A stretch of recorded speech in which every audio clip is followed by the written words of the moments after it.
And it's go live time. Hello, my CNC brothers and sisters. It is 8 o'clock sharp Eastern Standard Time.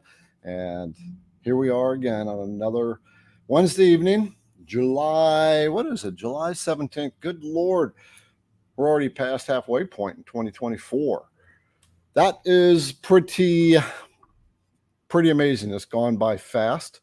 And a lot of projects have been being made. We keep getting emails. I see there's projects you send in the email. And of course, on occasion, we get a package in the mail.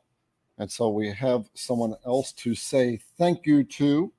And this comes from our brother, Sam. Sam sent the whole team his Idaho Spuds candy. Yeah, so we usually get like projects in the mail, but this time we got some candy in the mail, this whole box.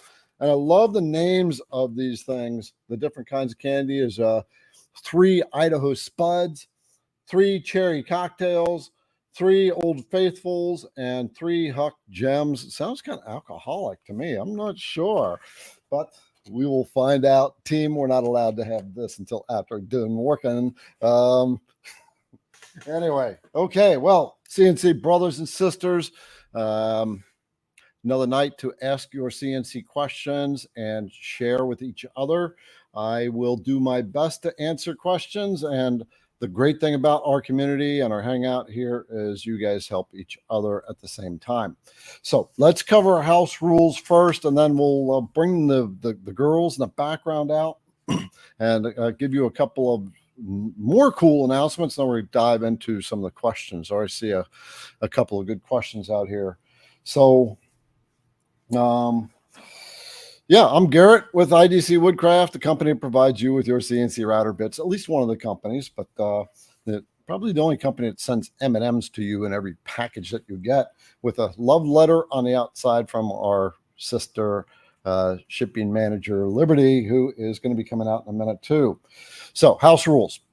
First of all, we have a zero tolerance policy here for not nice comments. So please keep the comments clean. We are a community of creators, and you will be gently booted out if we get derogatory and whatnot. So please keep it clean. And your questions. So when you have a question, start it off with a couple of question marks and then ask your question.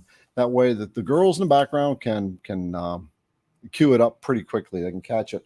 And of course, we have a little thing that Mark Lindsay has started, which is Julianne and Liberty are in the background. So we'll introduce them to you in just a minute. But anytime I ask one of the girls to do something during the live, we have to take a drink.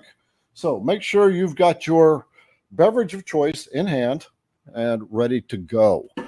All right, I want to say a few hellos to people, and yep, I took care of my. They put together the list here of all the things I asked Julianne to just type it up so I remember what I have to say at the beginning. So let's see who's on board here. I'm going to start right down at the bottom. So I know we got a brother, Bill from Arizona, the cactus guy, which Liberty pointed out. So the cactus guy is here.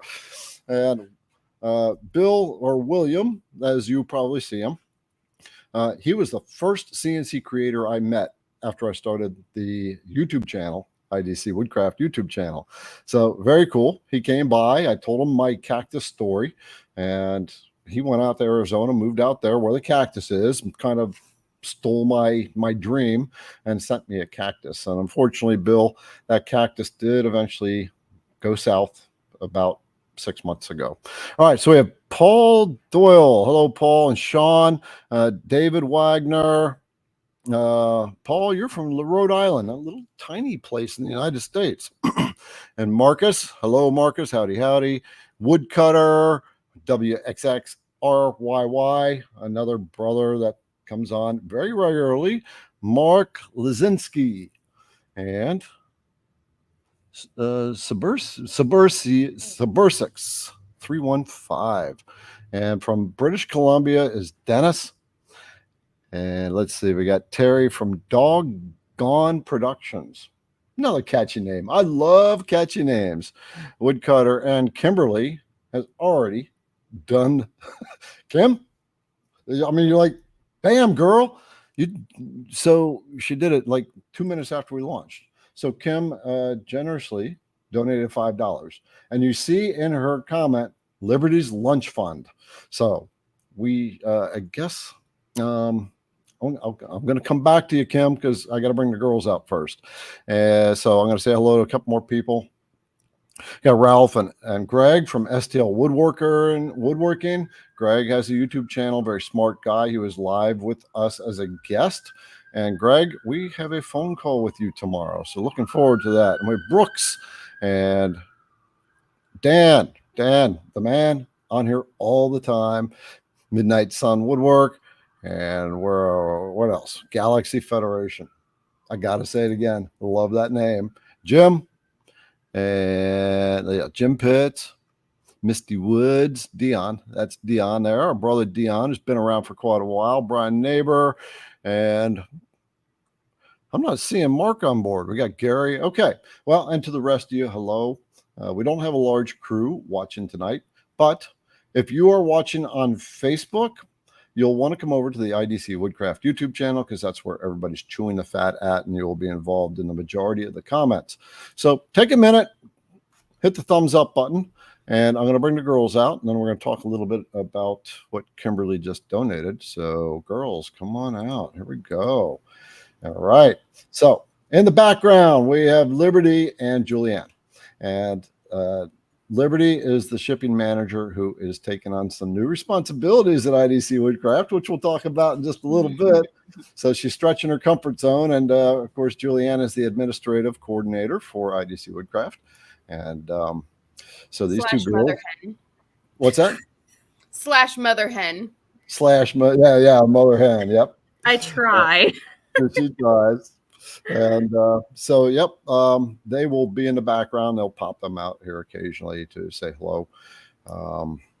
So who was the first one on board tonight there, Julianne? That was Brian Neighbor. Brian, yep. Winner of the evening. Brian, he gets a happy dance. So that's our celebration. And for any new creator that comes on board, make sure you say something, tell us, because we're going to star you and we are going to give you the same old happy dance, welcome you to the CNC community.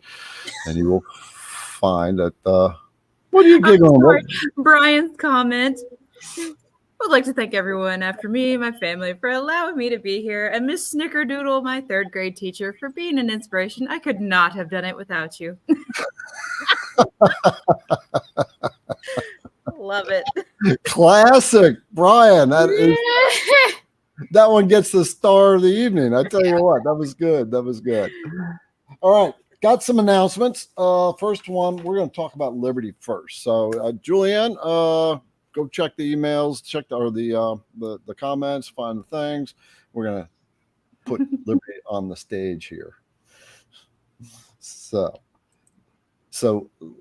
Liberty, why don't you just tell them what's going on here? First of all, you did your first video for IDC Woodcraft. Yes. Yeah. And we just posted my first video, which was making a tic-tac-toe board. I guess Julianne's got it, so she's got to bring her back out so you can show it. Hold on, let me get it in focus here. Hold on. Oh, yeah. Hold on. It really doesn't look this fuzzy. It's very nice and polishedly finished. There we go. Hold on.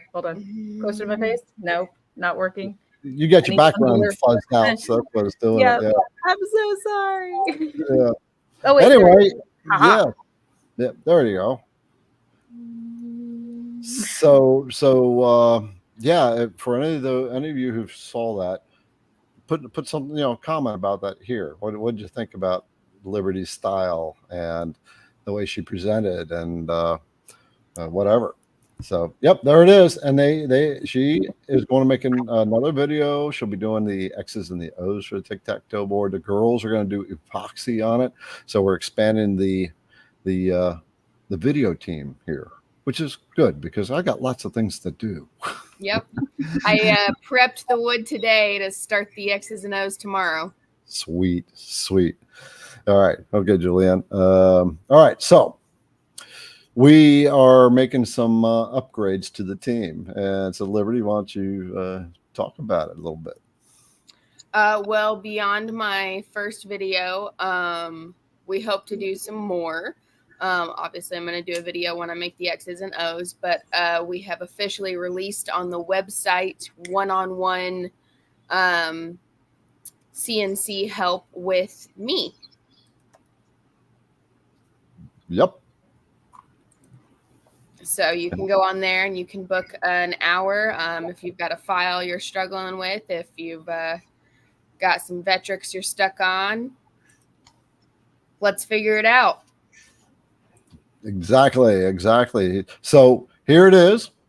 There's need CNC help, Liberty Pruitt. So Liberty has been learning a lot. She's been spending a ton of time in Kyle's course. I did a lot of training with her myself, and she has decided I want to make a project. She was super nervous. She made the tic-tac-toe board, but I've been letting her know I want her to start doing one-on-ones. So she's been amping up her skill.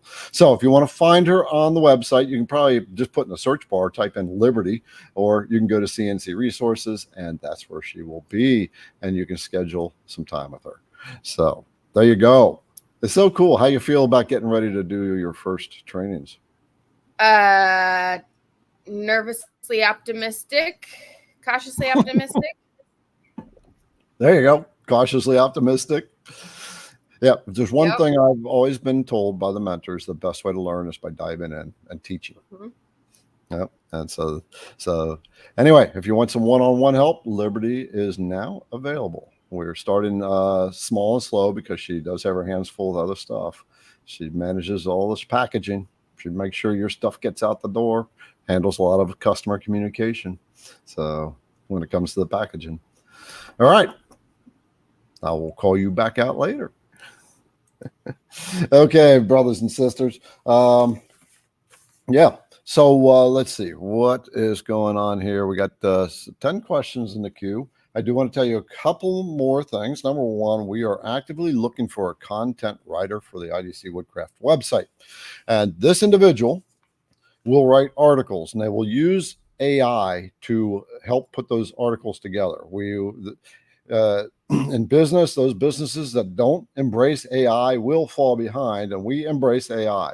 So they will use that like ChatGPT to help organize them and get the base articles written, and their responsibilities will be to edit them, make sure the articles are written in a conversational style, they're high quality, educational, lead people to resources. They will actually be responsible for posting these articles on the website with images. So it's a full-blown responsibility. And yeah, we're excited to have that. And we are also expanding the product line. And I do want to just make this announcement here that we are about to release 2 more router bits that many people have been asking for that we have not carried. And so for anybody who's not on the CNC Insiders list, which is the IDC Woodcraft email list, you sign on to that, you get a bunch of value emails that teach you about different things, like how not to burn up your shop by causing a fire in your CNC router. And a lot of videos like that. But I also have lots of discounts from lots of suppliers, and I'm always getting more, and the CNC Insiders are privy to that. But they also get a first dibs kind of at the when a product is released. I don't always give them first dibs, but they also get notified, and they get a big discount on that. So you might want to get on the CNC Insiders list, because we expect to release this next product in about a month, and it's just a couple of bits that people want. Okay, so there we go. I'm trying to keep this first thing short. I still went into 15 minutes, girls, in this introduction. So I guess I'll just get to the rest of the stuff later. We got some questions to answer. Greg is in there helping some other brothers and sisters. Very good, cool. And I haven't seen Mark. Is Mark on board today? Nate's here. No, Mark's not here. Mark Lindsay is not here today. Maybe he'll pop in later. We're going to get to some questions here. So there you go.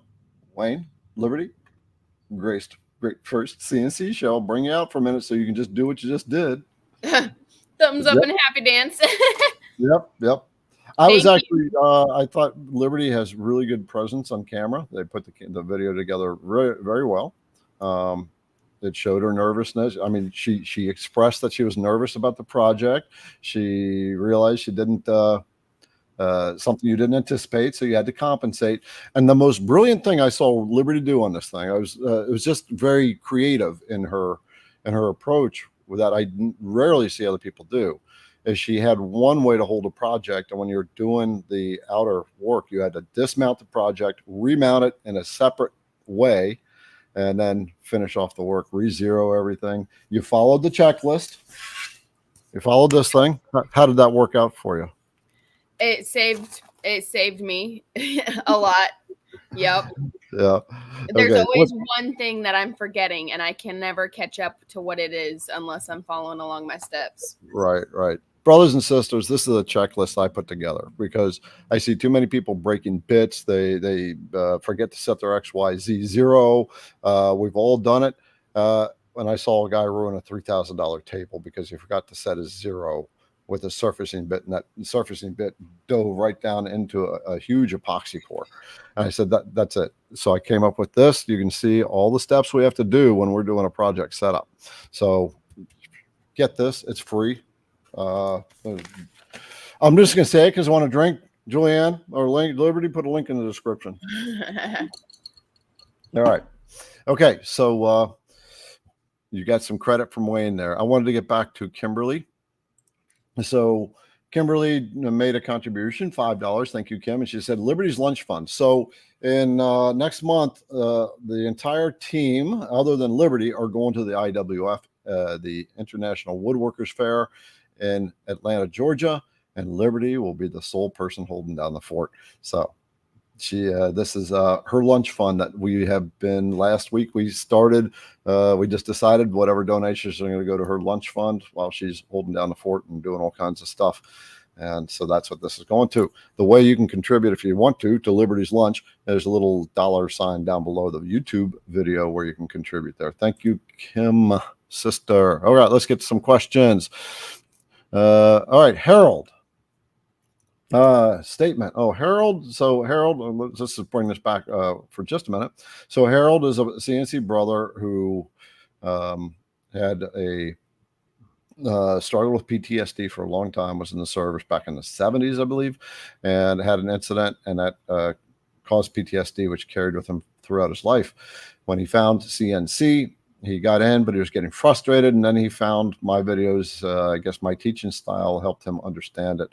And he sent me a message. He said, you've helped me more than all the drugs and therapy he ever got to solve his PTSD. And so now Harold has got some purpose. So he texted me and he said, I'm going to say something on the show tonight.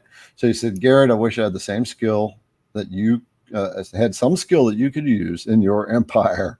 Your growth over the last 2 years is, or so is amazing. I don't know you very well, but I'm happy to call you a friend. And yes, I call Harold a friend as well. We message back and forth through text. Harold, thank you. That means a ton. Your message when you sent that really, I still remember it. It's just one of those moments that you just remember. And so it's really nice to know that he's like the epitome of the therapeutic value of CNC, that it releases a creative spirit in us and gives us just something to drive for that we can call our own. So very, very cool. Okay, so let's get to Howard. Howard's got a question. Howard McCall, what's going on there, brother? On a double-sided project, is there a way to copy both sides at once to do multiple copies to another project? You know what? I don't know, but we're going to try to figure that out right now. First of all, so he uses, I'm going to assume Howard is using VCarve Pro, which has the two-sided capability. I think VCarve Desktop has the two-sided capability as well. I think, I don't remember if it does or doesn't. So you're asking, is there a way to copy both sides at once to do multiple copies to another project? So let's pop into my Vectric. Share screen. And we'll go to entire screen. We'll do this. We'll do this. We'll do that. Okay. So let's turn that off. This is a one-sided project. So I'm going to have to come up with a two-sided project. I'll have to actually, I got way too many windows open. I'm going to have to knock them all down. I'm not really sure, though. Boy, I wish Kyle were here right now. But you know what? Liberty, there's a question for you to answer, sister.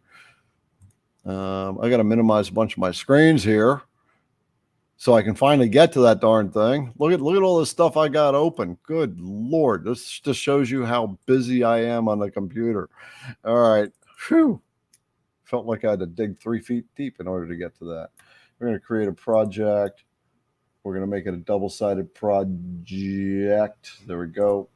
And I'm not going to worry about the size. I am going to put a rectangle in here, and we're going to close that. I'm going to copy that rectangle to the other side.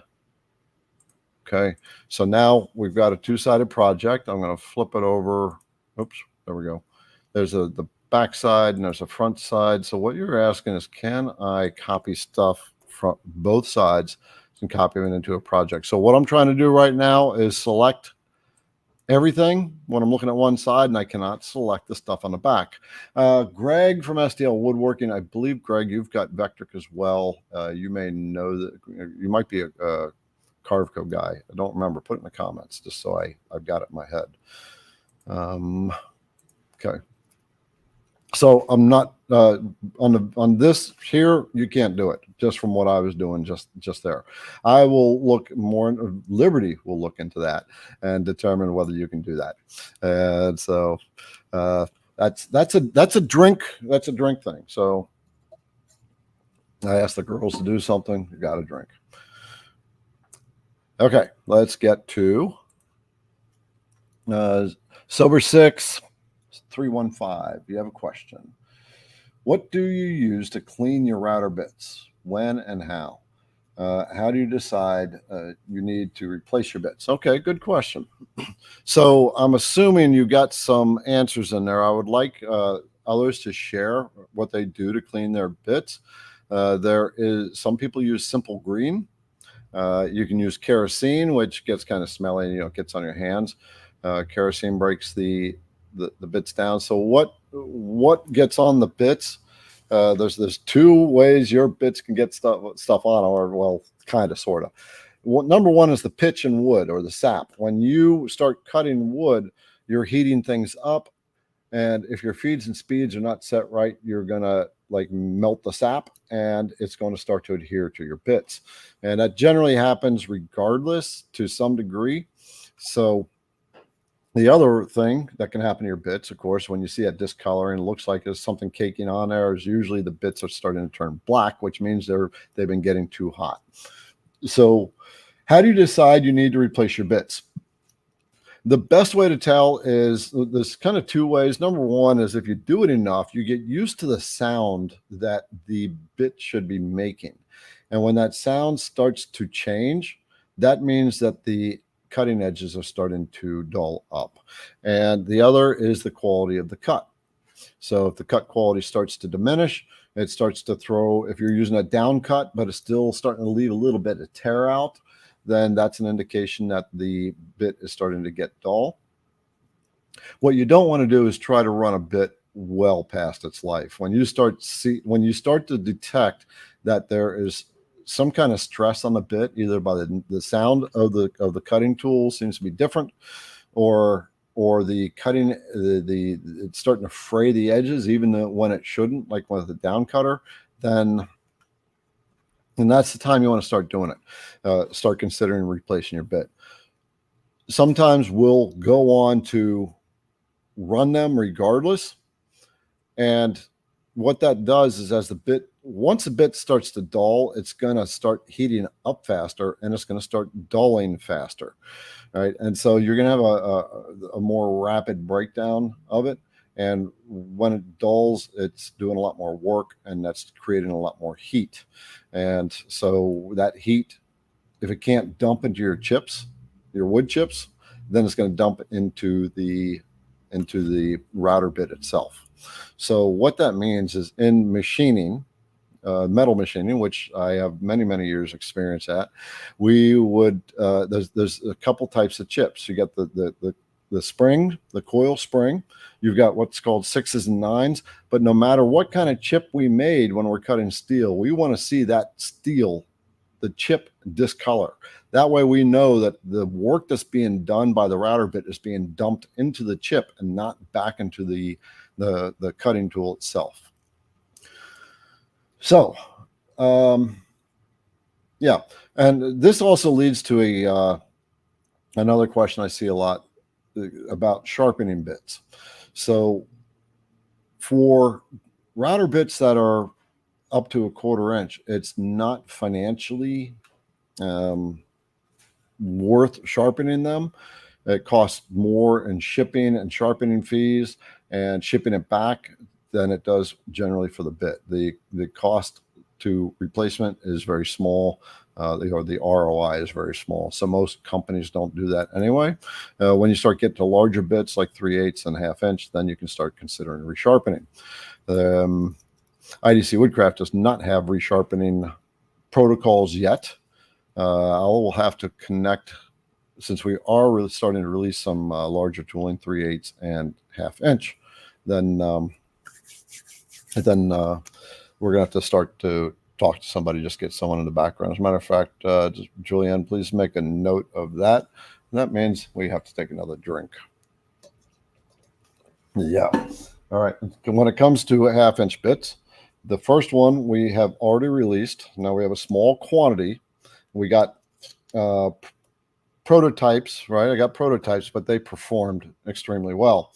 And so you all know the Badger and the Beast and the Hog, which are roughing bits. I've been asked for 3/8 roughing bits and 1/2 inch roughing bits. So we have 3/8 in the works.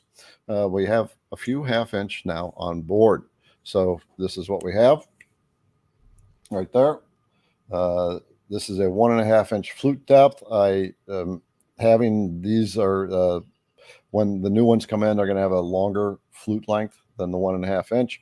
But that was just a test, but it just did really well. And I've got 10 of them that are not coated with zirconium carbonitride, and then we've got, I think, 8 left of those that have zirconium carbonitride. So what that means is the coating, it's a coating that reduces the friction of as the tool is cutting. It's a lot more heat tolerant. That creates a heat barrier. It doesn't break down, and it has high wear characteristics. So the larger bits like this, Julianne will put a link, or Liberty, one of those, will put a link in the description if you want to get these. These are not going to last long.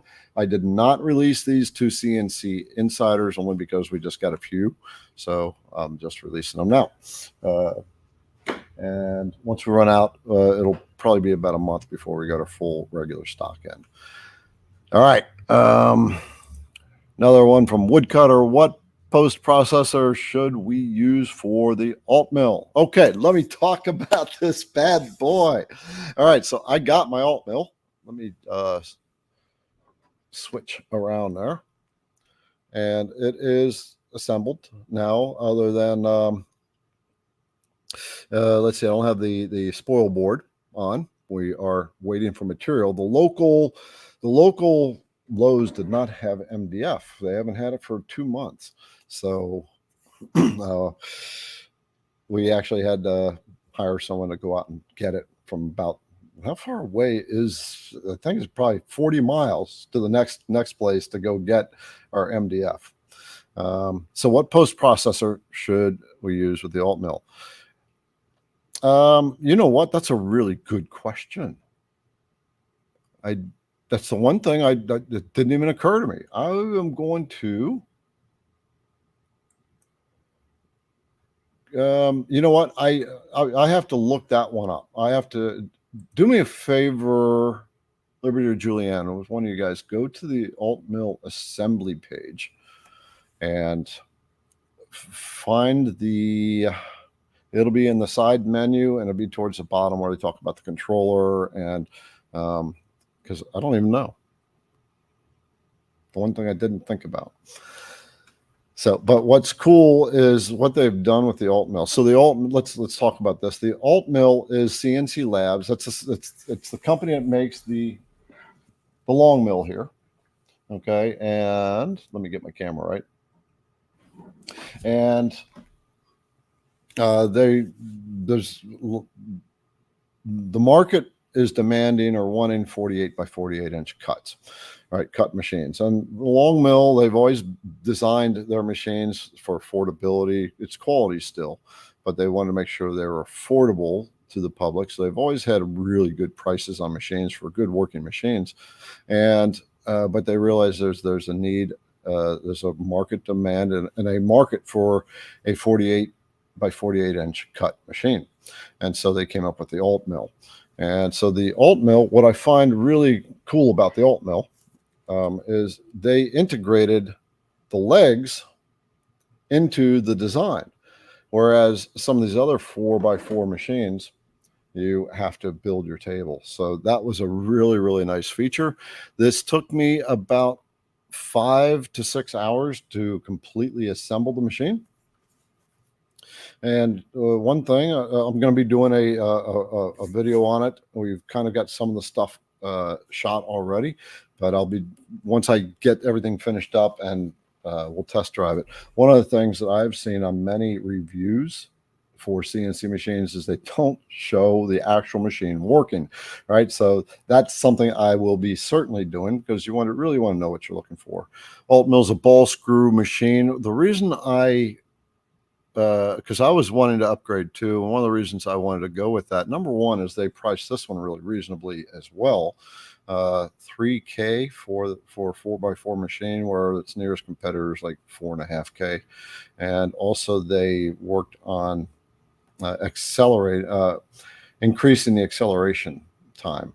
If you've done 3D carves, then you know the 3D carves take quite a while. And that's because the machine has to continue to accelerate and decelerate every time it's changing directions.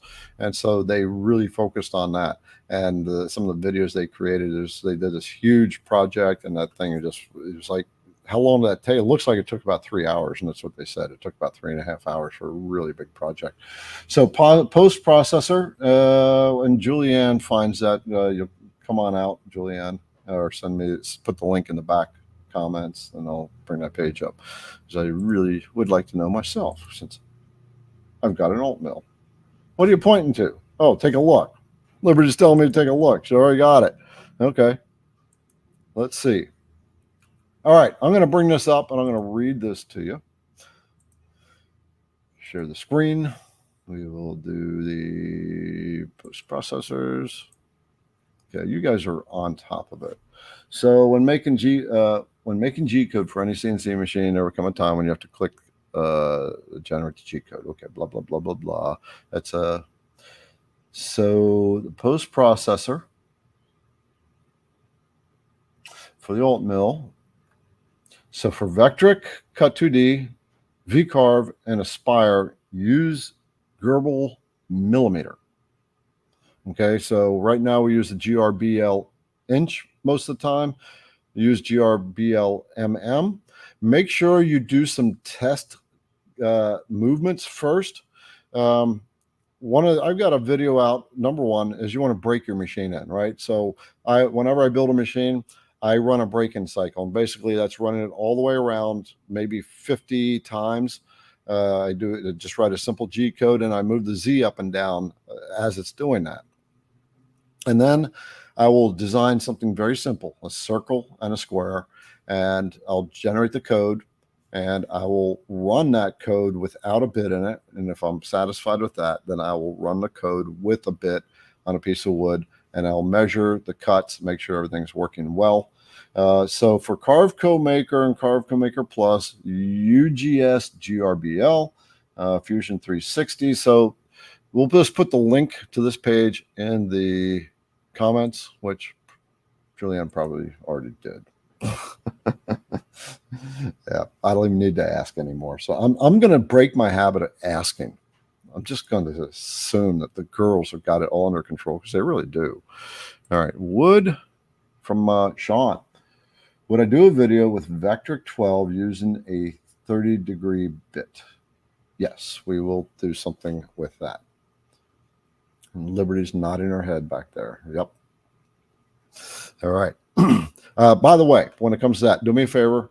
I want you to put in the comments videos that you'd like to see. So as you probably noticed, I haven't put out a lot of content lately. The business got to a level where I just didn't have any more bandwidth, and there was too many things on my plate, and it was stressing me out. And then I started to freeze. So I just realized that this is where I have to build the team, right? Get a content writer, give the team members more concrete responsibilities and what have you, because they're growing with the company. Particularly the two that are sitting in the back of the scene, they are rocking and rolling, and so we will do that. We will come up with that. Bear with us, but I would like you to put in the comments what videos you would like to see, so that we can start piecing those together. Ideally, I look for common threads of what people are looking for. So that's what we generally do. But once in a while, I'm like, oh, I just want to make that project. Somebody wants to see that, so I'll just whip that out and do a video. Okay, Kimberly, our sister, trying to surface an 8 by 18 by 1 work piece of walnut. Okay, wonky piece of walnut. Tried glue tape method with popsicle stick levels and cannot keep it attached. Don't want to screw it to the spoil board. Okay, that just wiped out my first answer. Other hold down suggestions. So if you don't, so the shimming, what I would do in this case, and I'm sure you're getting some suggestions on this already, but the shimming methods with popsicle sticks. So what I'm assuming is you got a wonky shape of a board, and you're using a popsicle stick that has a corner, so it's not really giving a lot of contact area. What I would consider doing, if you have a table saw, is cut wedges, or you can go to the hardware store and buy those wedges for drywall, and that way you can create wedges and such that will be more have more contact, and you may have to put more wedging underneath. It's a tricky thing to do. One of the other things you can do, Liberty, where's Liberty's favorite clamp? It is not here. So there is a, oh, whoa. Okay. The girls in the background going, oh, no, we got it. Okay. You can use a wedge clamp or a toe clamp. Okay. Let me get it in focus here. There we go. Yep. Turn that sideways. Is Jack in the shop on board today? Yeah, I believe so. I'm sorry. Okay. I'm tearing it up. There we go. Okay. All right. So she's upside down right there. Upside down? Yeah. Oh, sorry. My bad. Yep. That better? So, yep. So no, maybe you're right. Maybe I don't know. Anyway, one way or the other. But so what you would do, Kim, is put a fence on your spoil board, and I will just quickly show you what I'm talking about. Trying to make sure this doesn't fall apart here. So we've got these two pieces of board right here, and I'm going to turn on this camera. So Julianne, maximize this camera, please. Oh, hold on. There we go. Okay. So I've got screw holes in the board. I'll tell you what this is in a little bit. But the screw holes in the board, and that gets screwed down, and another one gets screwed down just like that. Okay, so now I got a stop, and that wedge clamp will drop into the table here, and you can use that wedge clamp. It's called a toe clamp, and it will drive that wonky piece just against the fence. And if you get it in there tight enough, then you can start doing your surfacing with that to start to work it down. So that toe clamp, Jack in the Shop makes those toe clamps, and they work well. So, of course, the girls will put a link in the description. You'll want to, they're very handy because they're low profile clamps, and they just work really well. So you have top clamps, you have toe clamps. So top clamps come down on top, of course. The toe clamps come in from the side, and then there's cam clamps. And the cam clamps are those, they also come in from the side. They just twist like that, and they have a cam on it, and that cam locks in place. So I would suggest, Kimberly, that you go with the toe clamp on it. And again, you can get it from Jack in the Shop. The link will be in the comments, and it will be in the description. It's a great question.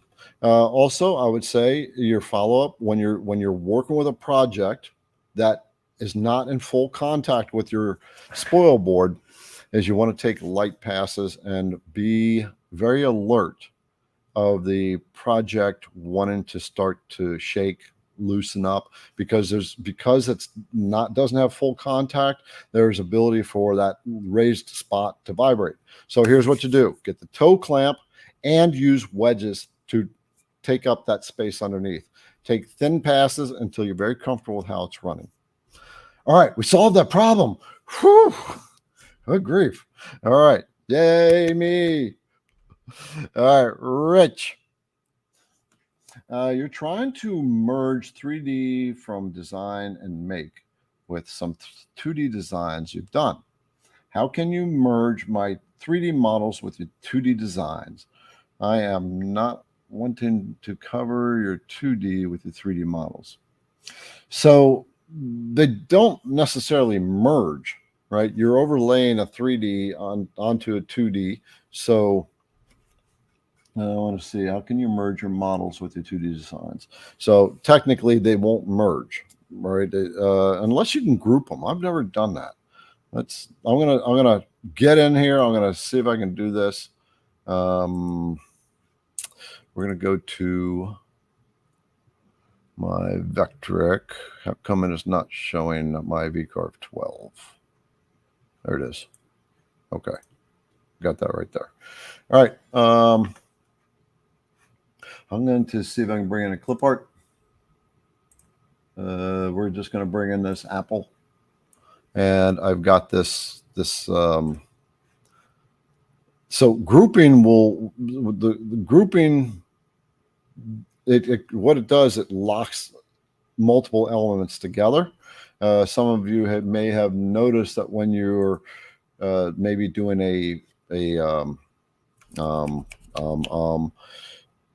you're doing tracing a bitmap, and when you're finished tracing a bitmap, all the elements are just one solid thing. You can't delete any single vector, and that's because it's come in as a group, right? And you have to ungroup it. But I'm going to select these two, and I'm going to see if I can group them.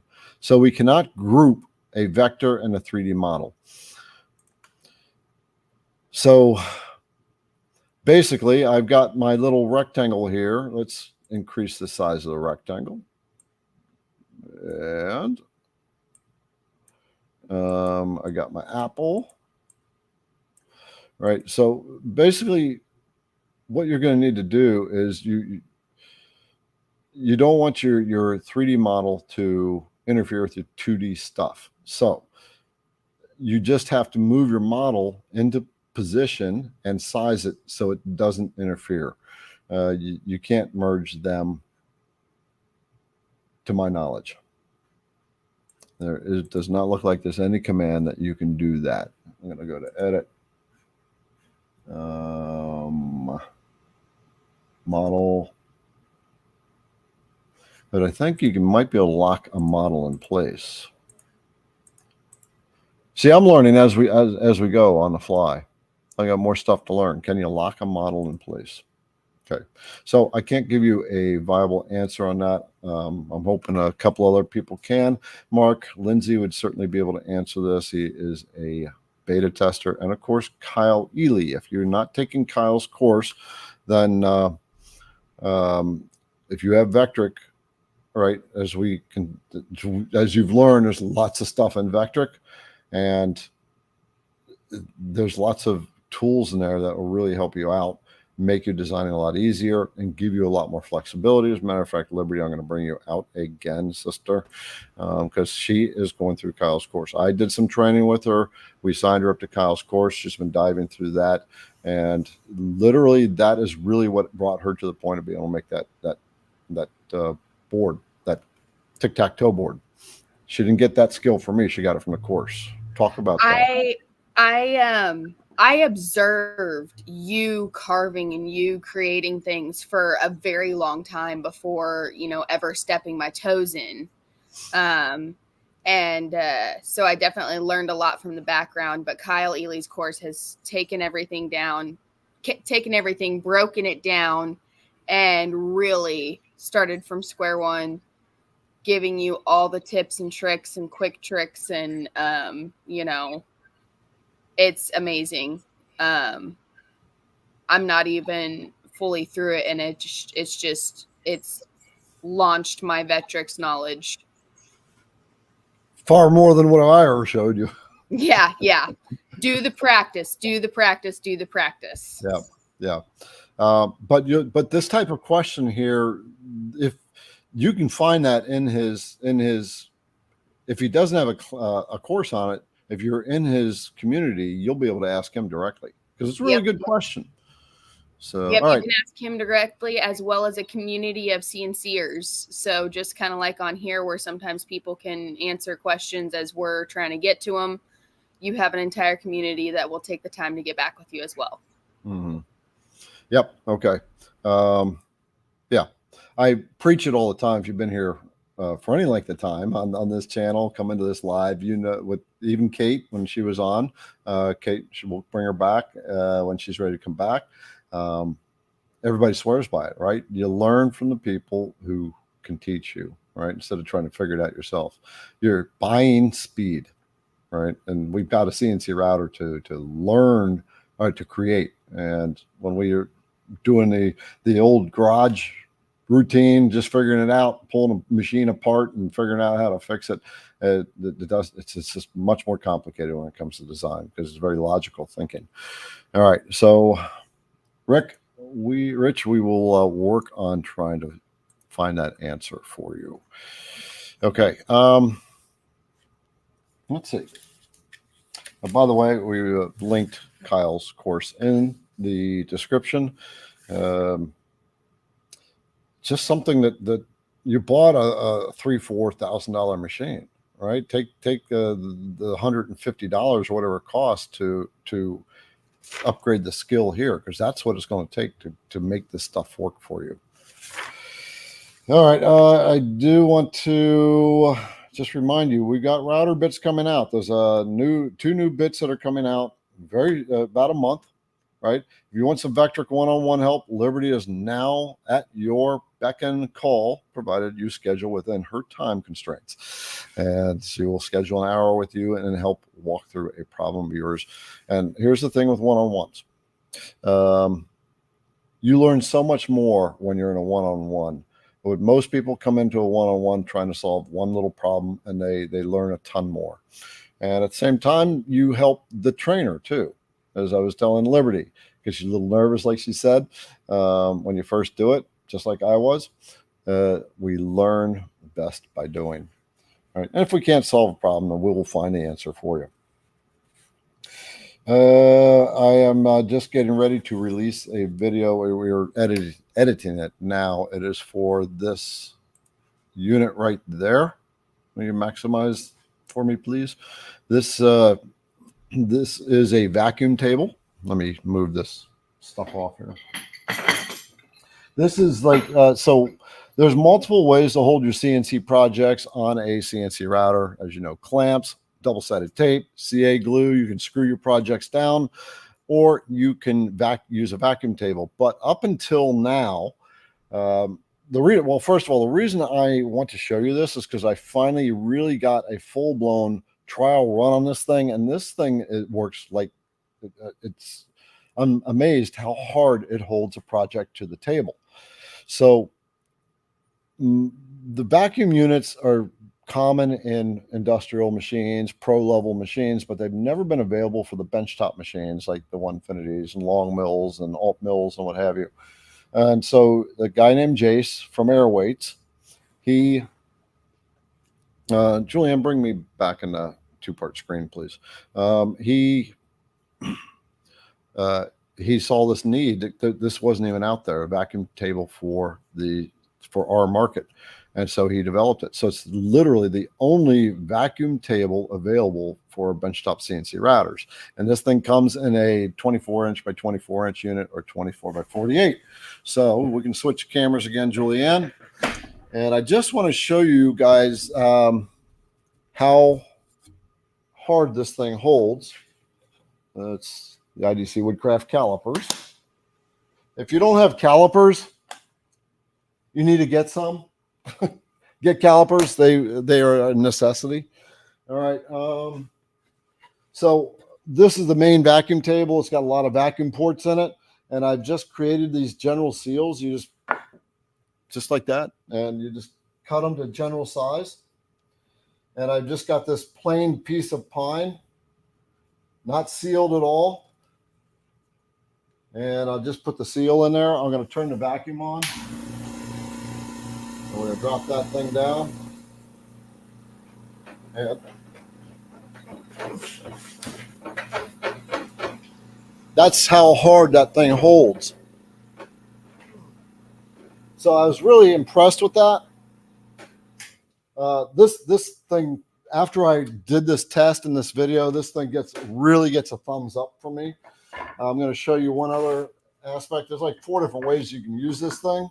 I have to pull these plugs out because this is also good for production type work.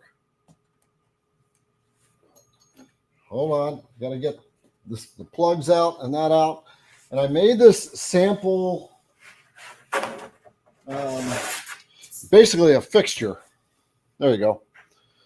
And it's a plate, goes right on top of it. And I cut a hole in it. I cut a little, this is like an index mark. So my project, if you're cutting, got this marble maze right there that I made. And let's just say you're cutting 100 of these because you're putting them on Etsy. Well, you can create your zones and put them on there, and you've got your marks so you know how to position it right away. And it's got seal tape right here. And the cool thing about this is it doesn't draw it all the way down to the board. It leaves a tiny little gap so you can do cut through on this. I was pretty amazed. I'm going to turn the pump back on.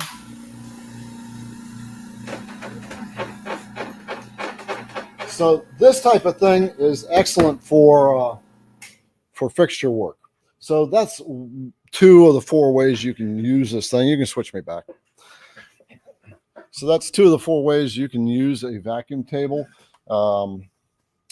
The only constraint with that is if you have a board like what Kimberly has. She has a wonky board, it's twisted, right? It has to have a flat so it pulls down. And I'm pretty impressed. It definitely gets a thumbs up. And she's got, I'm going to show you the drawing. So I'm going to share my screen for the drawing. And I'm actually providing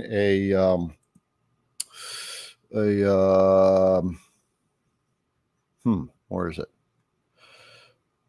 I'm providing a drawing for that. He's actually got the drawing. It's not showing up here. Why not? Why is that not coming up?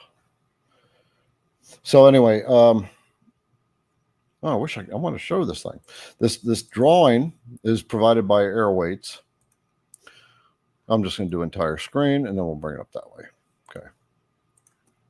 All right, there we go. So this is from Airweights. It's that exact plate, and I modified it so that you have your mount holes. It's actually got the tool paths and everything because it's got locate holes, so you can take this plate on and off as you wish. on your machine, and then it's got mounting holes, which is right there. There's like 8 mounting holes. They provide the screws, and when they drill, so you can pop it on and off. You'll always know the exact location of this thing. So if you're doing lots of different projects, you got to take it on and off. You can always use work offsets to just relocate right to your project when you go back into production. So take a look at it. The site will be in the description and the comments. I was very, very impressed with this thing. Okay. What we got here? We got from Heidi. Hello, Heidi. Let's see, Heidi, you may want to check out Women Who CNC is a Facebook group. It's run by Kate, our CNC sister, Kate. She has spent a lot of time with me as a team member doing these lives, but she had some family stuff she had to take care of, so she hasn't been on in a couple of months, but I think she's got that sorted out. We'll be bringing her back. Women Who CNC. It's a Facebook group designed specifically for women. Men aren't allowed in that group. So, Heidi, you're new. Had some oops and did an awesome one. About 5 projects under your belt. Yay. Yay. Girls, I think that's worthy of a happy dance, don't you? All right. Going to bring the girls out. Heidi's got it going on. Yeah. All right. Cool. I love doing that. All right. Let's see. So, oh, by the way, put in a comment. Give Heidi a big thumbs up for those of you who are hanging out with us. All right. So you love the channel. And have already placed an order from you and love all your emails and downloads. Sweet.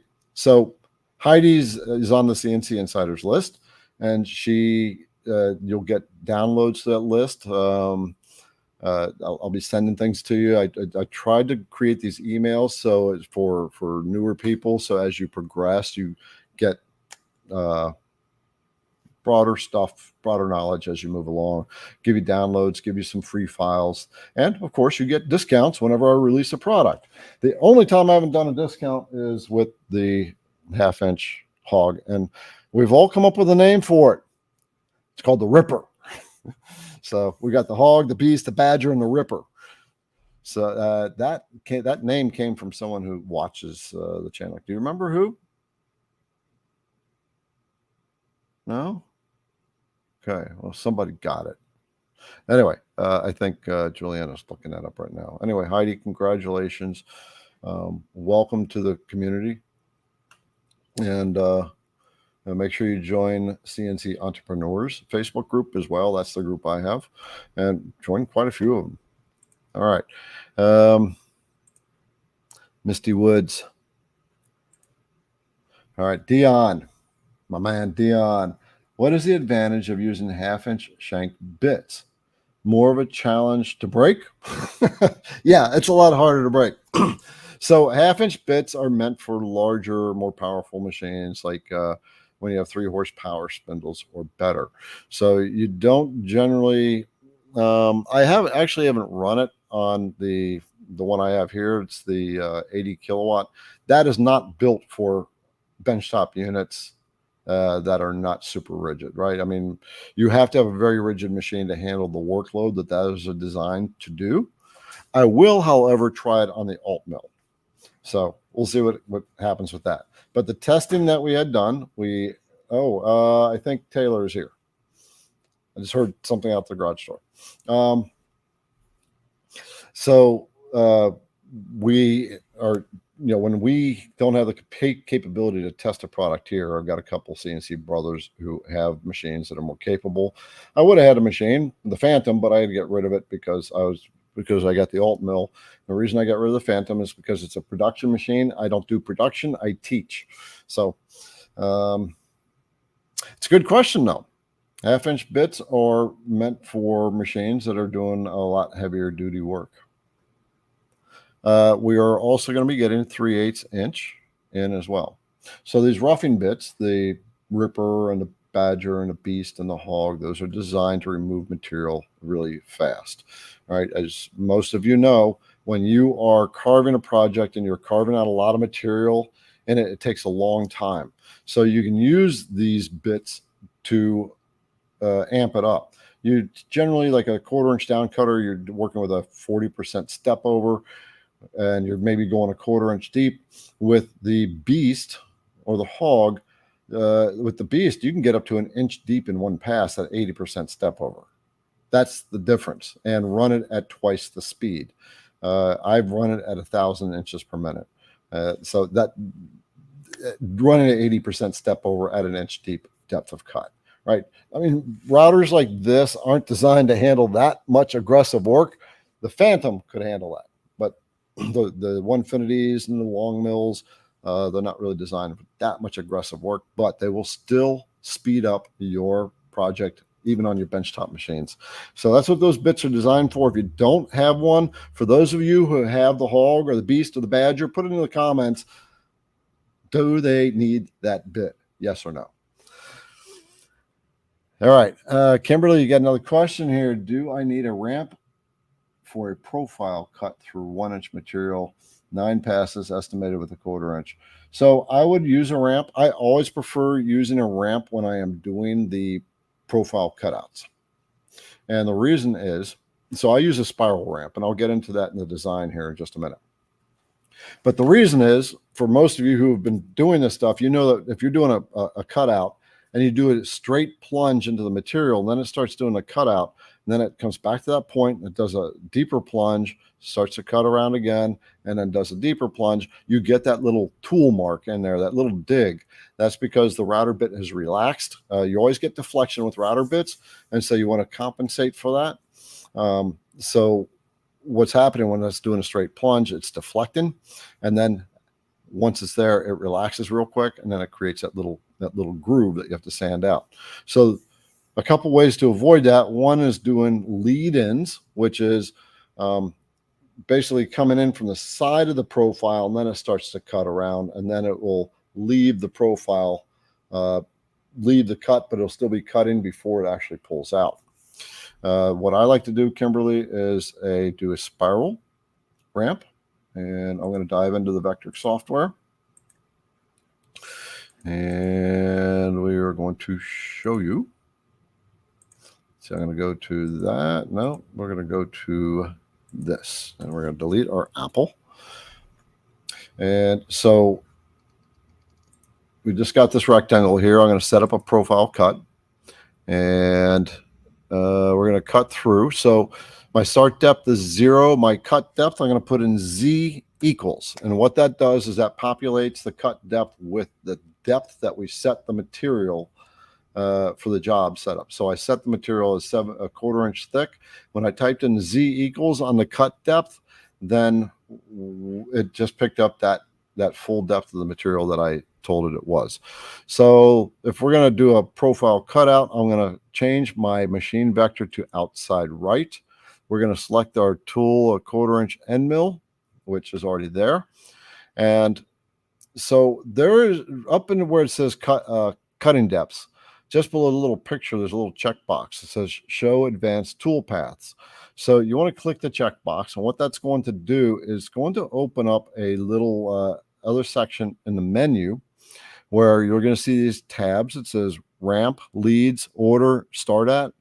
You want to be on the ramp tab and check the first checkbox that says add ramps to toolpath. When you do that, there's going to be 3 selections in there. One is smooth ramp, one is a zigzag, and the other is a spiral. I like to use the spiral, and what the spiral does is it basically corkscrews all the way down into the cut until it reaches the cut point, or the end of the cut depth that we've set, in this case 3/4 inch.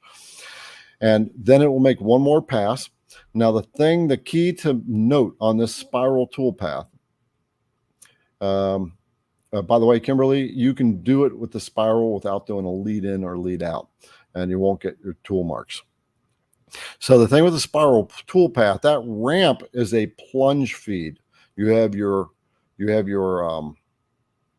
standard feed rate, your standard cutting feed rate, and then you have your plunge rate. So generally the plunge rate is set smaller. So whenever I do a spiral cut, a spiral ramp, we need to come into that router bit after you've selected it and hit the edit button in this profile toolpath menu. And when that opens up, you'll need to set the plunge rate to the feed rate. So right now the feed rate is 70. I've already got my plunge rate set at 70 for this project. It'd probably be 30 or probably be 40 if you've got the IDC Woodcraft database. And then you can just change the number there, and it will do the spiral at the standard feed rate, which is what you want.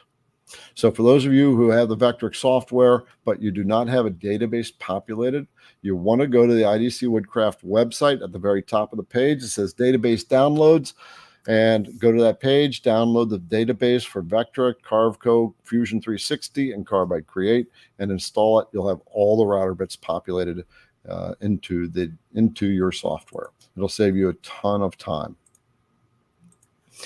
All right. That was fun. Thanks, Kimberly, for letting me dive through that one.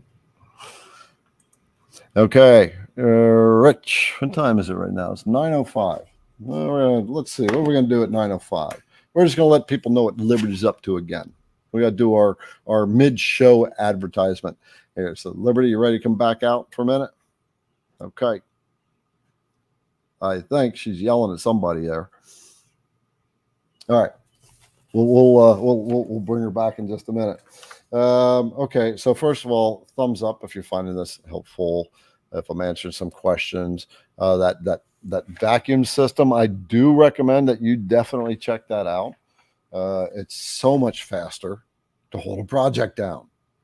When I started playing with it, I couldn't believe how fast how easy it was, because you didn't have to have clamps. You got the entire project exposed. You don't have to worry about clamps. You don't have to screw them down and have that, oh, my clamps are slipping and your project moves kind of thing. And got the products coming out. We are going to be at IWF, the International Woodworkers Fair, Julianne, myself, and Adam. So those who are going to be there, make sure you be looking for us. We'll get around, and we were talking about, maybe someone mentioned this last week, to have a little evening hangout. So maybe we'll see if we can get that worked out. And my whole directive going down there is to make contact with other companies, suppliers, and get more discounts for you and CNC insiders, right? So with numbers, there's power, right? Companies listen. So it's very cool. What else have we got here? That great seal. That's over by you, Julianne. So this month, if you look at the IDC Woodcraft website, any purchase you make during the month of July, you're going to get a free 3D file, or 2.5D.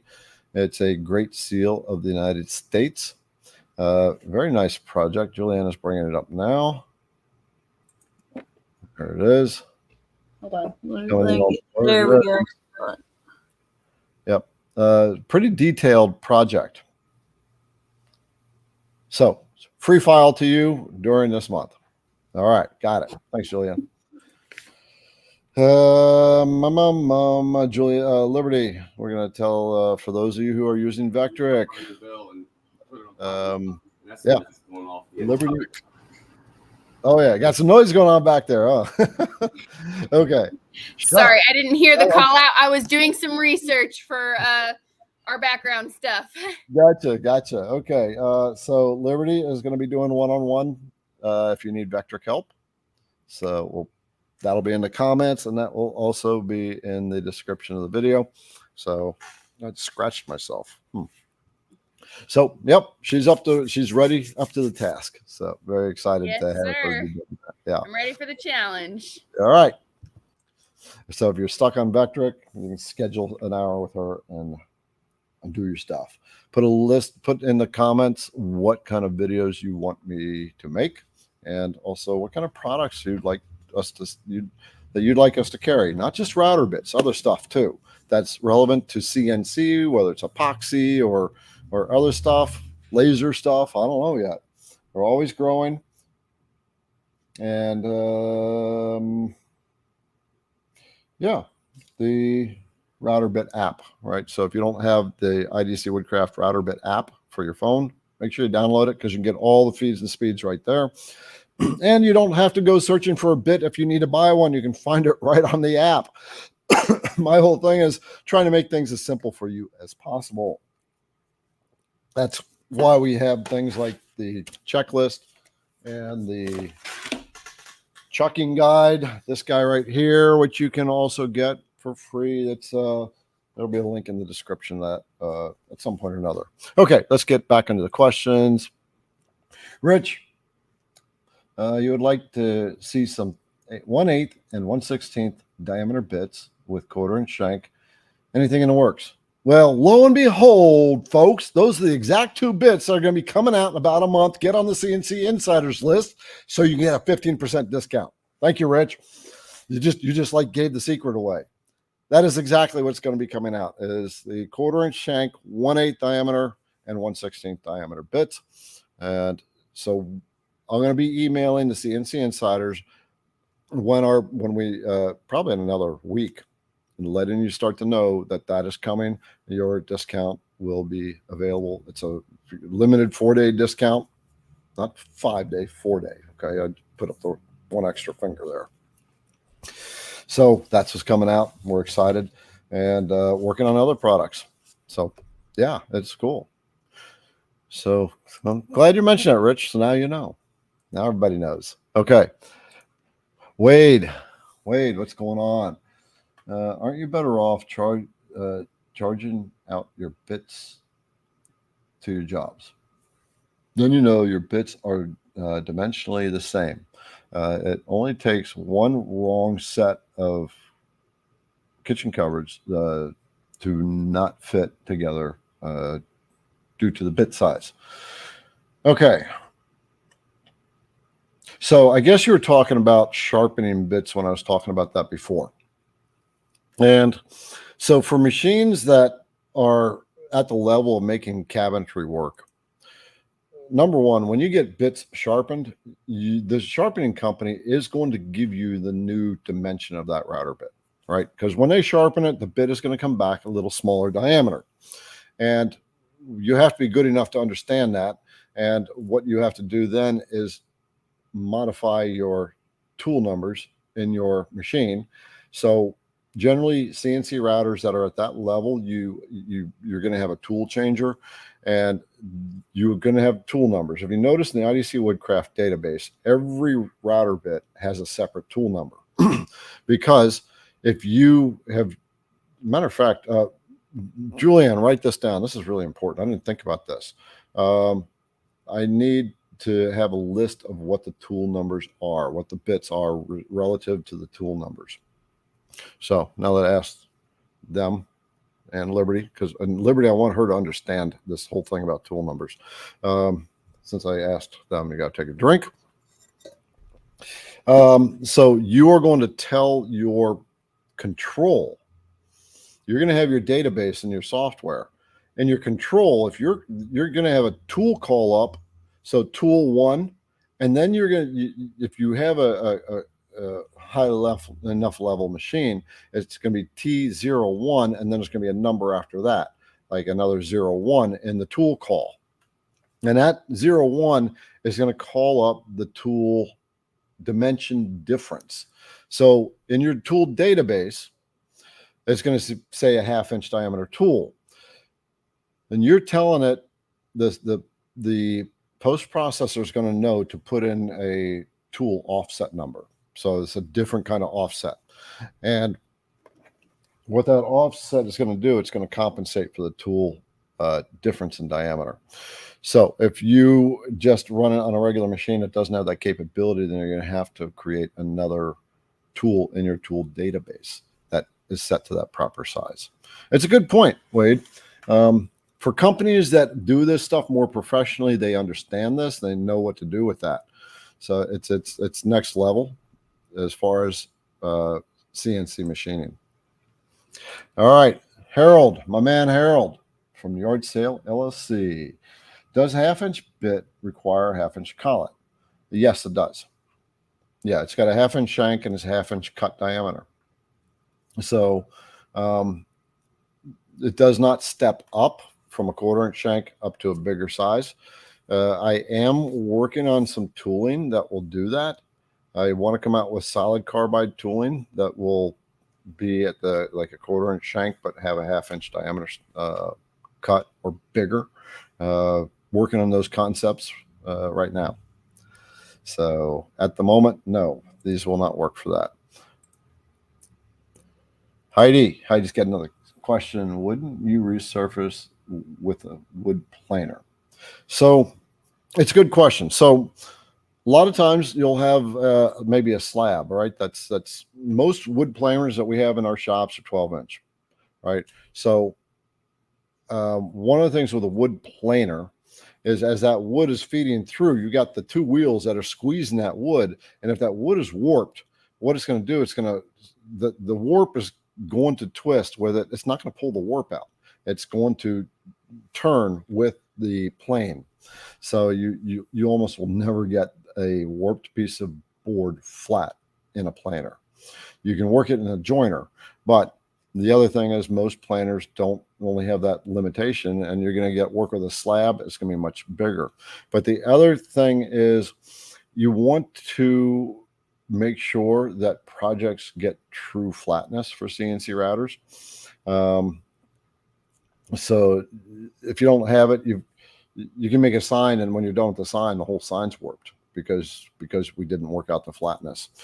One other thing to take into account, if you have a flat piece of material and it's a large piece of material and you're doing a lot of material removal in it, it's going to have a tendency to either kerf, I believe that's the word, or change shape because you're removing a lot of the support material.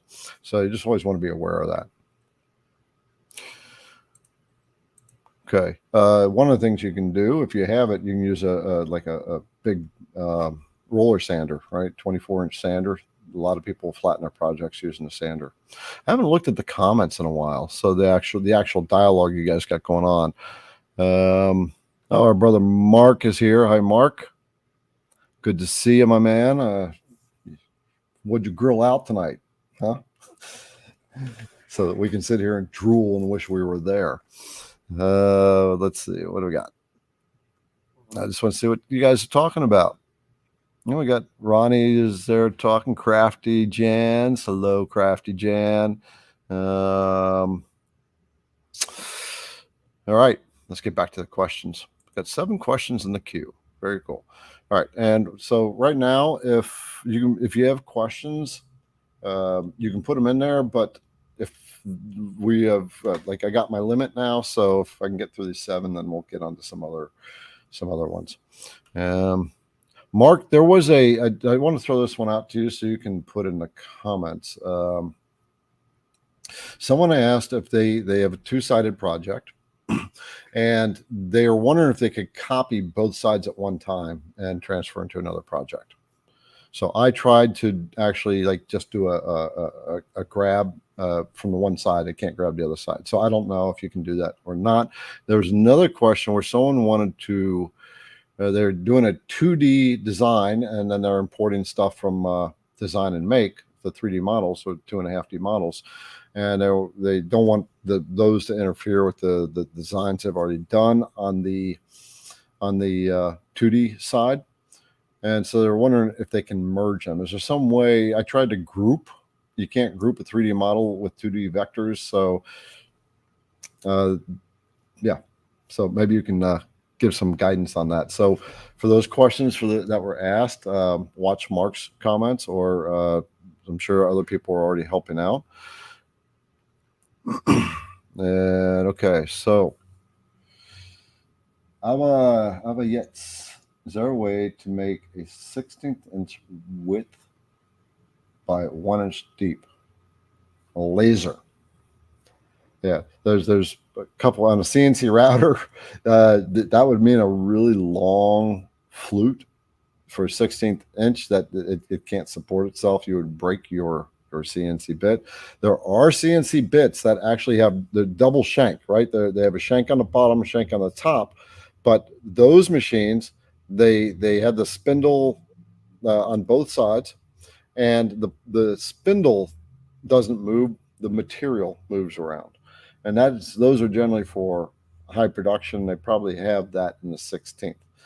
But no, probably the only way you're going to be able to do that is with a water jet or a laser, to my best guess. Yeah. Any creative ideas out there, put them in the comments. That's an interesting one. And what else we got in here? Some of the okay, just looking at some of the dialogue going on. When I have two dialogue boxes here. One is just got the questions you guys asked that the girls have starred for me, and the other one is where you guys are actually talking. So I've got just the questions up right now, and Harold has a question.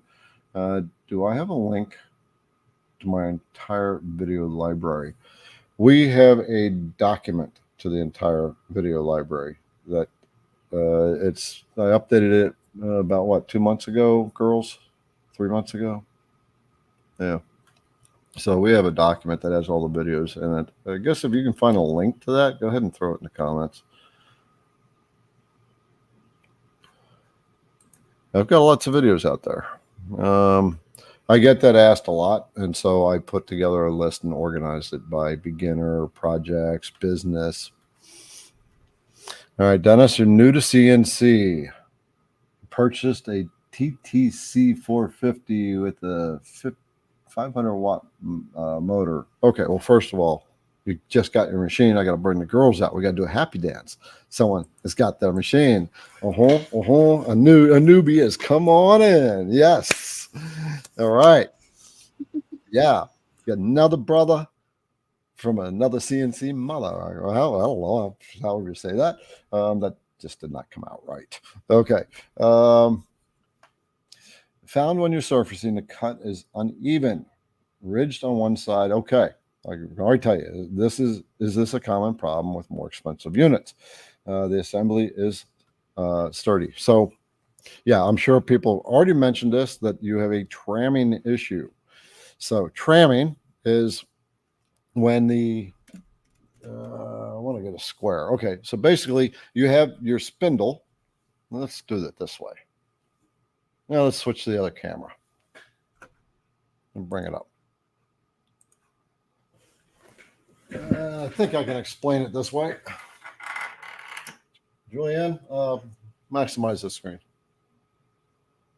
Okay, so what we've got here is a router bit and a spindle and a camera that is really giving a lousy picture. But you have the camera, by the way, just came off its mount. Julianne, you're going to fix it again. Okay, so you know what? I'm not going to do it this way. Turn this camera off.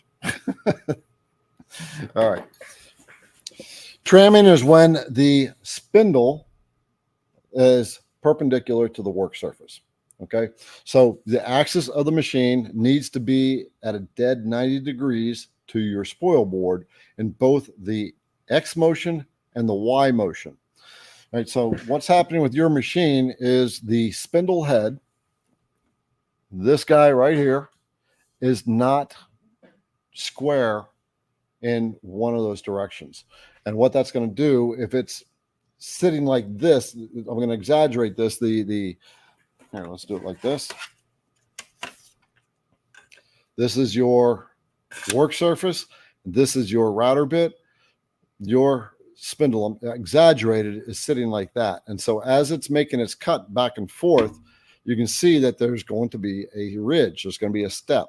So you're going to have that all the way through until you tram the machine. And what that means is you need to get either a tramming bar, or you can use a level. You can use a little indicator. Let me get this thing.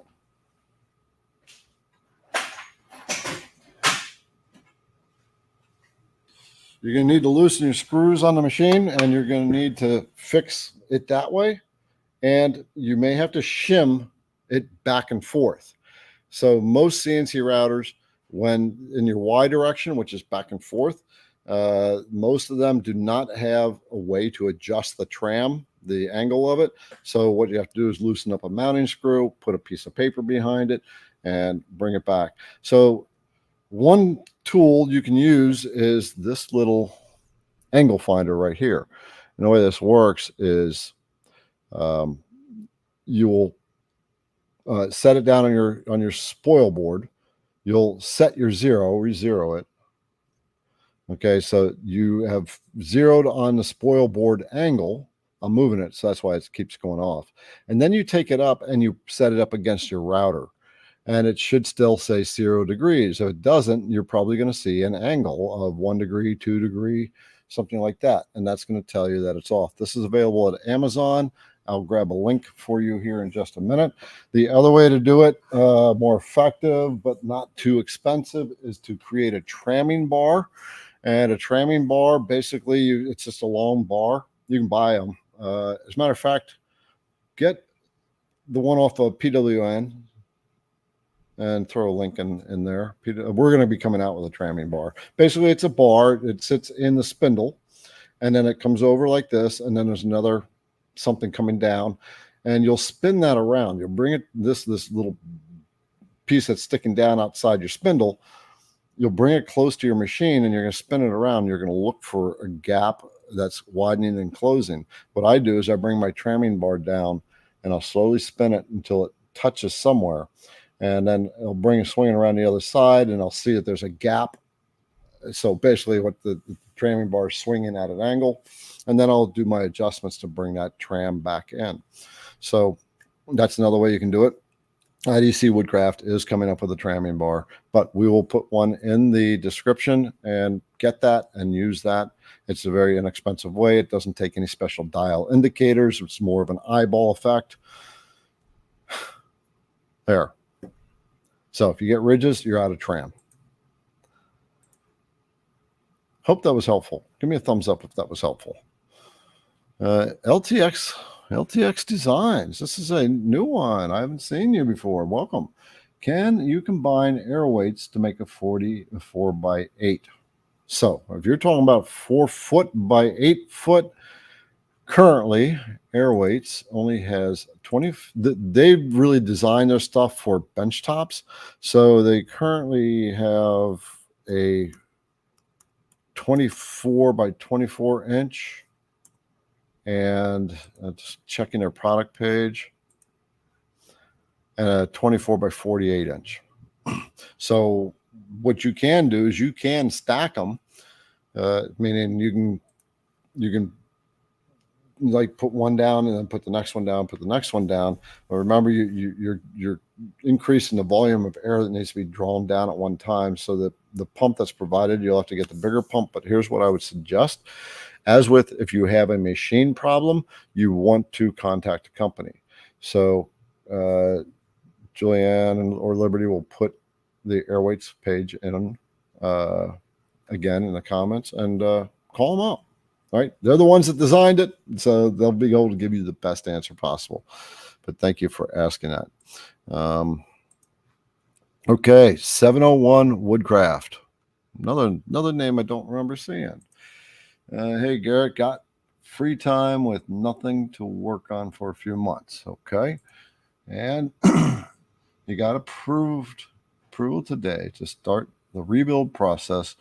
So you will be back up sooner than later. Oh, okay. And then as Garrett, can you send me recommendations to replace all my bits that you lost? I'm thinking of just, so I get, getting 2 or 3. Oh, you had a fire. Yes. Okay. I remember this. So this was shop. Okay. Sorry. I remember I got the email on this.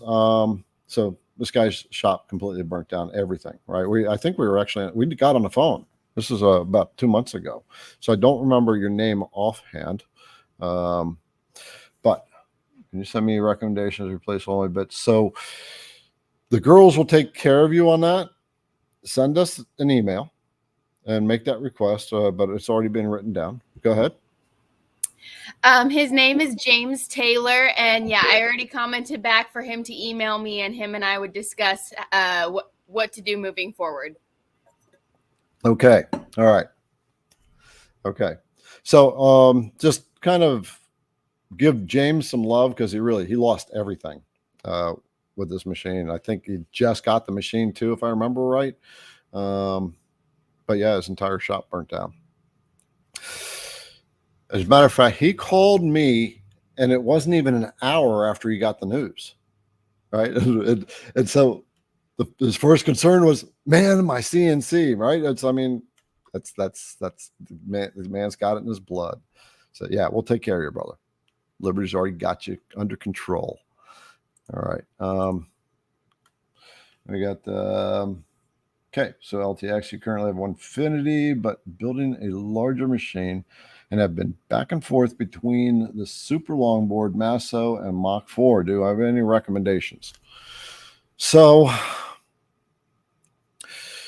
I don't use Mach 4. I've looked at it a few times. The best person that I know that can give you guidance on Mach 4 is Mark Lindsay. He uses Mach 3.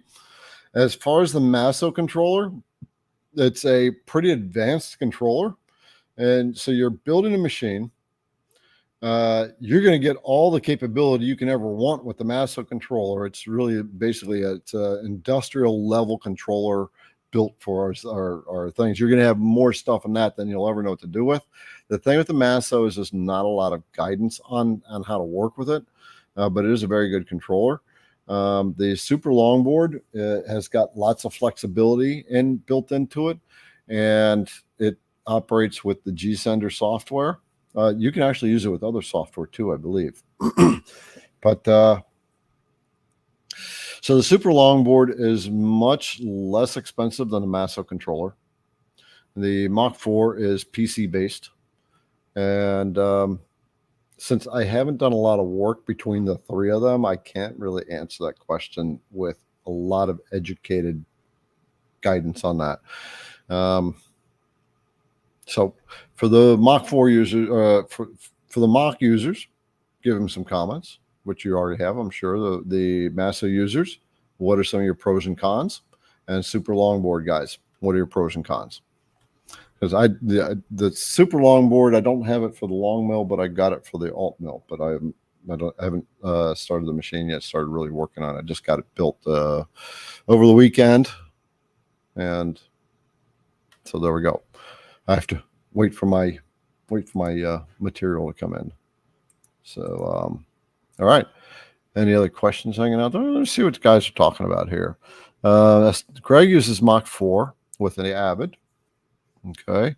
Mark uses Mach 3 and Mach 4, and both are PC based.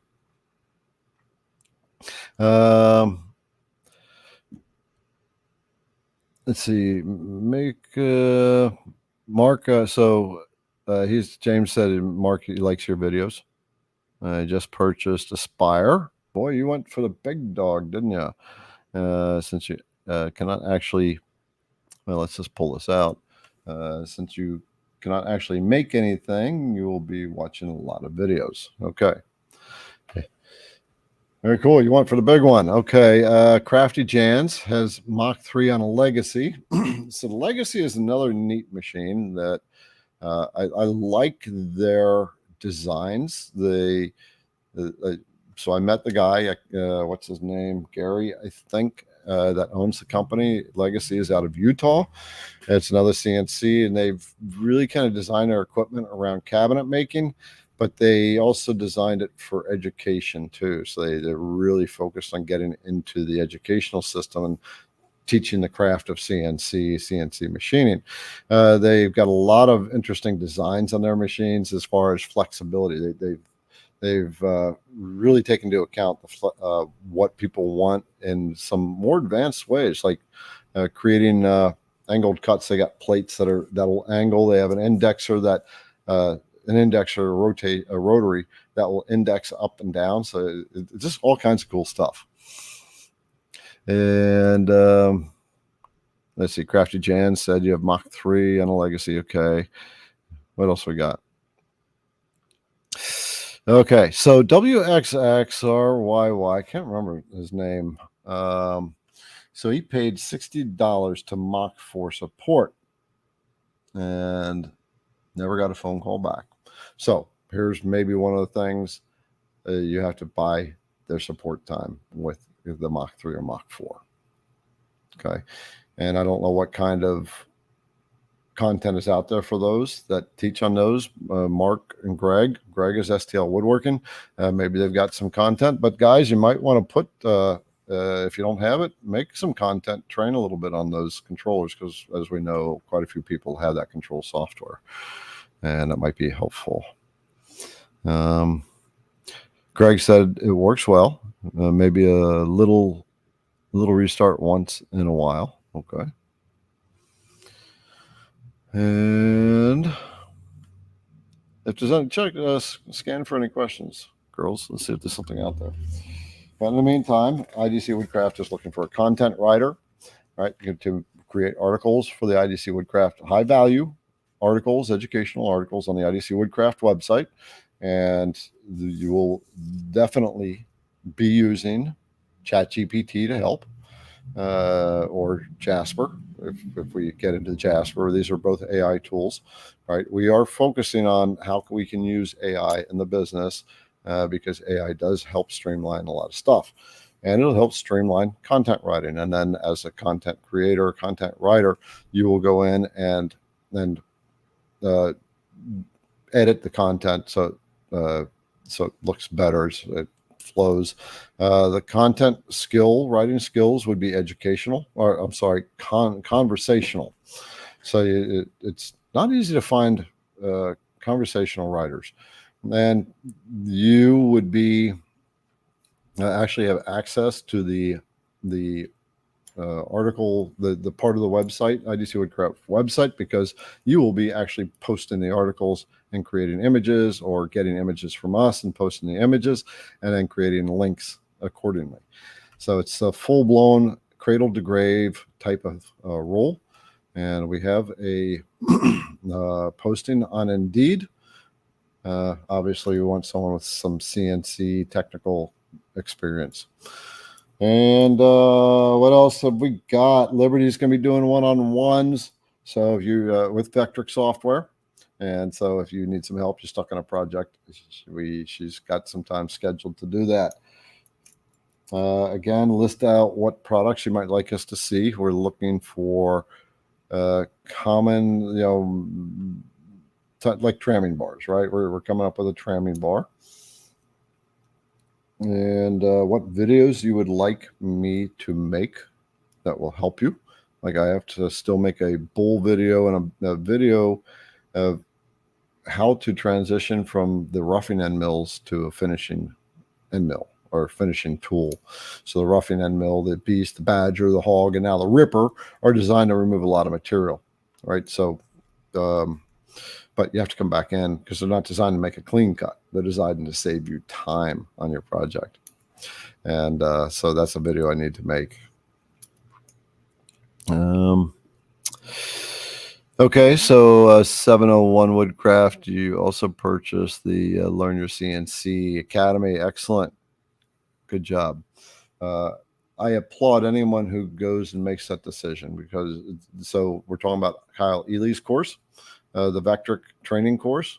It's really the only one that's out there that walks you step by step. So many of us go to YouTube and we're trying to figure it out, and we always just miss steps.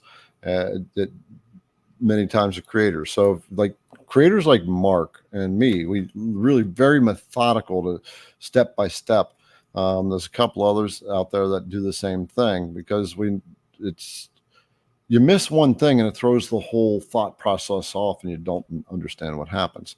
And that's why getting the education, at least you're getting the full-blown path of how the software works and build up your skill. You spent $3,000 on your CNC router, $4,000. You just bought all your tooling. You fixed up your shop. You did all kinds of stuff. I've even seen guys put LED lighting under their CNC routers to pimp them up.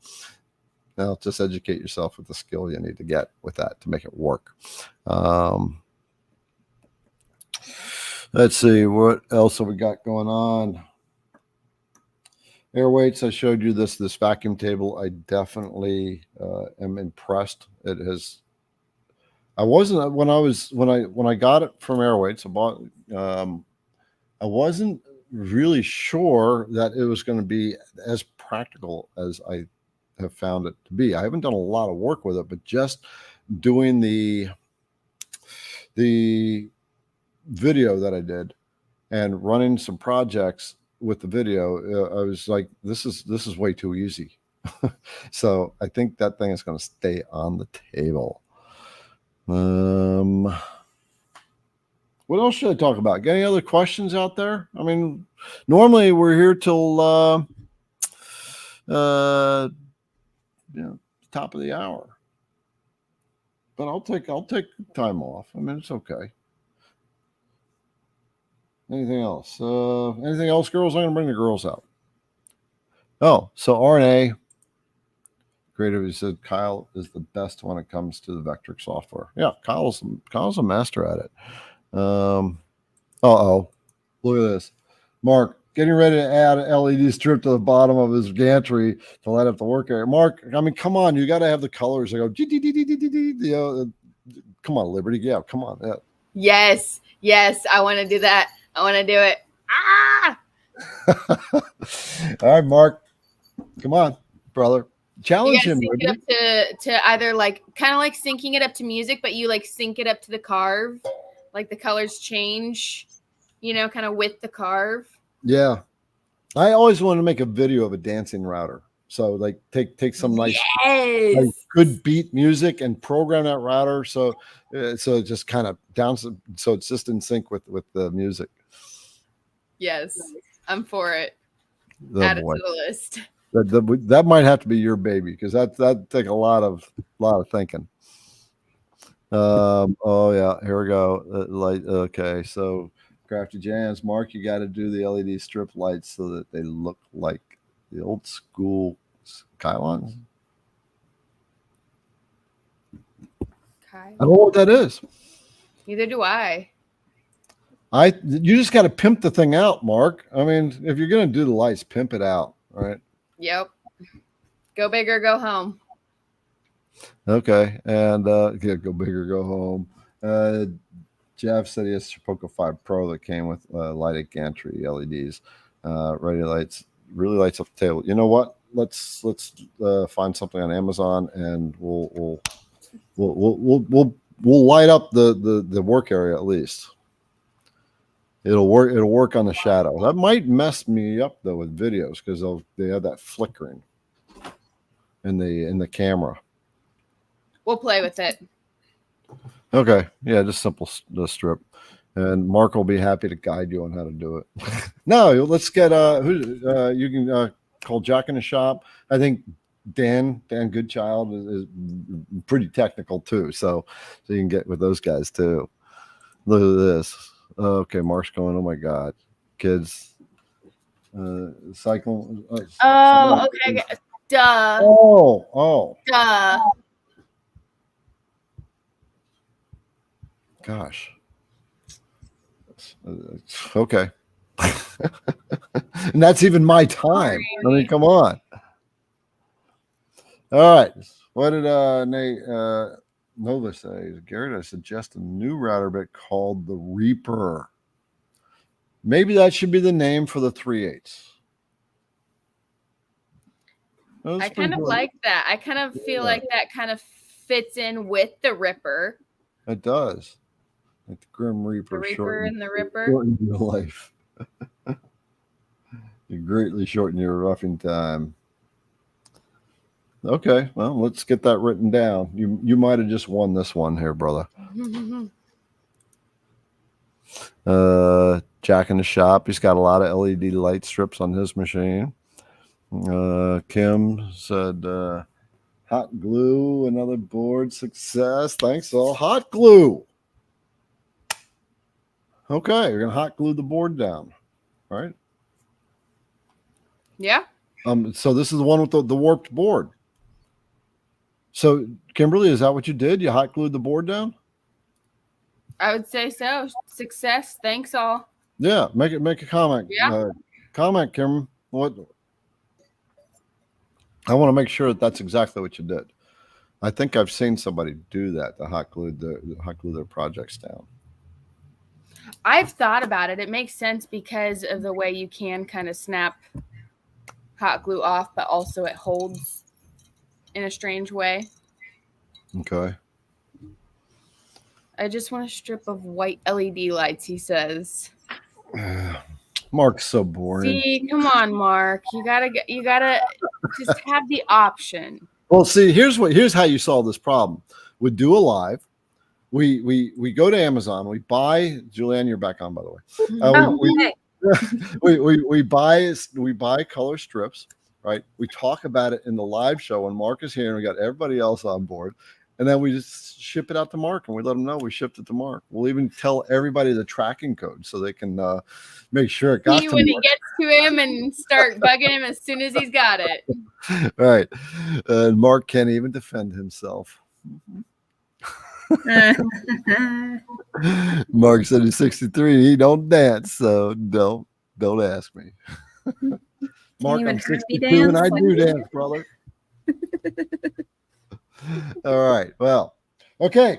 Yeah. So remember, we got the 1/4 inch shank, 1/8 and 1/16 bits that are going to be coming in. They are going to be released to CNC insiders with a discount. All right. We're working on a 3/8 roughing bit, probably called the Reaper, and that will be coming in as well in another couple of months. We got other bits that we are starting to work on and test. And Greg, if you're still on board, we're going to be talking to you tomorrow at 6:30 Eastern time. Yeah. Okay. Remember, IDC Woodcraft donates to St. Jude. We are behind on that this year.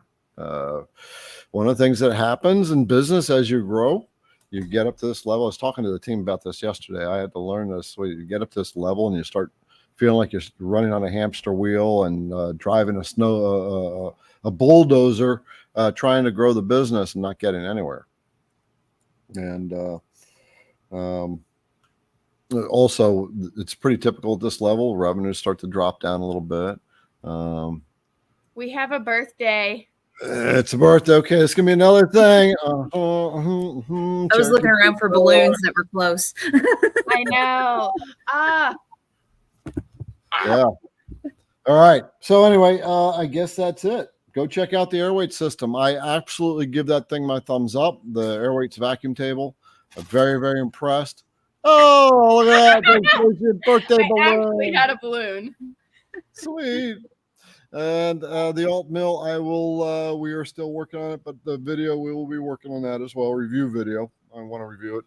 I actually am considering getting a Onefinity Elite and the Shapeoko 5 Pro, since they're all comparable machines, and do a side-by-side comparison. Oh, no. What am I thinking? What am I thinking? I'm waiting for. Oh, look at him. Trying to get to it all day. He's like, it's within my grasp. It ain't the age, it's the mileage, she says. Okay. There you go. Yeah. All right, brothers and sisters, thank you for hanging out with us. Remember, we will be at IWF. Liberty will be holding down the fort. So all your donations are going to her lunch during that time, because me, Julianne, and Adam will be partying with you if you are going to the IWF. So there we go. We're going to call it a night. I got some boards hanging out there, right? Is he got Not the stuff? yet. Not yet? No, that was the wind earlier. Okay. All right. Okay. And we will see you next week. And yeah, see you.